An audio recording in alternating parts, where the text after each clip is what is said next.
Hello everyone, তোমরা সবাই কেমন আছো? আশা করি সকলেই খুবই ভালো আছো। তো আমরা বেশি ভালো নেই, কারণ আমাদের বাড়িতে পানি চলে এসেছে।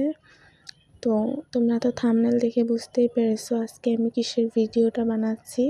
তো আমাদের এখানে বানপানি চলে এসেছে।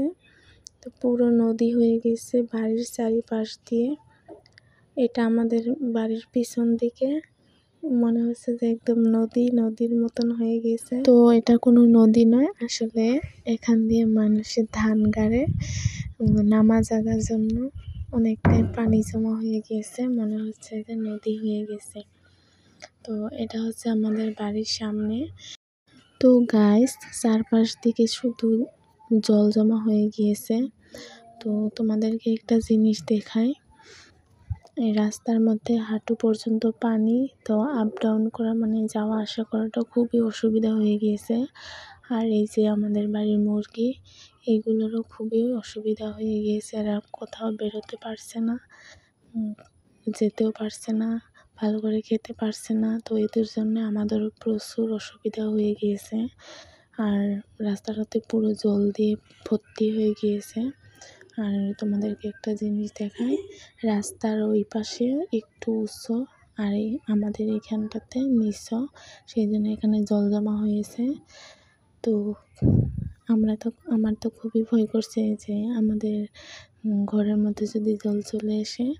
আর এটা হচ্ছে আমাদের ঘরের পিছন দিকে, তো একটুখানি জায়গা বাকি রয়েছে জল আসার জন্য, আর পুরো নদীর মতন হয়ে গিয়েছে। তো তোমরা একটু দোয়া করবেন যাতে আমাদের ঘরে জল না ঢোকে। আর এই যে আমাদের পেঁপে গাছটা, এটা তো বোধহয় মরে যাবে, এটা আর বাঁচবে না, কারণ এটার গোড়ার মধ্যে জল চলে এসেছে। পেঁপে গাছের গোড়াতে জল আসলে এটা আর বাঁচে না, তো এটা মরে যাবে। অনেকগুলোই পেঁপে ধরেছে। তো তোমরা একটু দোয়া করবেন যাতে আমাদের ঘরের মধ্যে পানি না ঢোকে। তো ভিডিওটা কেমন লাগলো, আশা করি ভালো লাগবে। যদি ভালো লাগে অবশ্যই একটা লাইক দিবে। তো পুরো থেকে জল দিয়ে একদম ভর্তি হয়ে গিয়েছে, দেখতে অবশ্যই ভালো লাগছে, কিন্তু ঘরের মধ্যে জল চলে আসলে তো আর ভালো লাগবে না।